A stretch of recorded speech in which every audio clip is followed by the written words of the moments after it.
நிறுவனம் பாதுகாவலர் நலசங்கத்தின் சார்பாக சென்னை மாவட்ட ஆட்சியாளரிடம் மனு கொடுக்க வந்திருக்கிறோம்.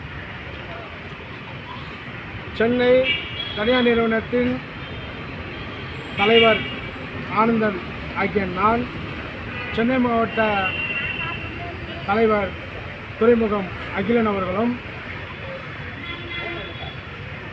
நமது சங்கத்தின் சார்பாக மாவட்ட ஆட்சியாளரை சந்தித்து விட்டோம். காரணம் என்னவென்றால், செக்யூரிட்டியாக பணிபுரியும் நமது சங்கத்தில் சேர்ந்தவர்கள் ரவீந்திரா செக்யூரிட்டி சர்வீஸில் வேலை செய்தார்கள்.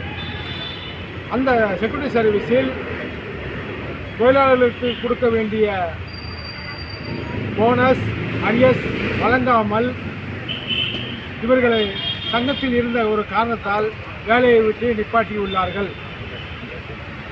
ஆனால் அந்த நிறுவனத்தில் இவர்கள் வழங்க வேண்டிய போனஸையும் அரியஸை கேட்க போனதற்கு அந்த வழியில் இருக்கும் ரவீந்திரா செக்யூரிட்டி சர்வீஸின் எம்டி திருமதி அவர்கள் இவர்களை மிரட்டி அனுப்பியுள்ளார்கள். காரணம் என்ன?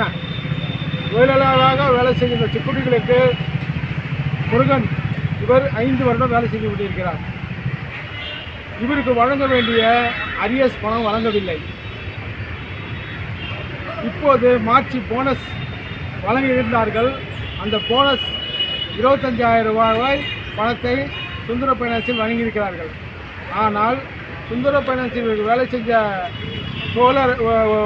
தொழிலாளர்கள் இவரிடம் கூறியுள்ளார்கள், எங்களுக்கு போனஸ் 15,000 போட்டாங்க, ஆனால் இவர்களுக்கு அந்த போனஸ் கொடுக்கவில்லை.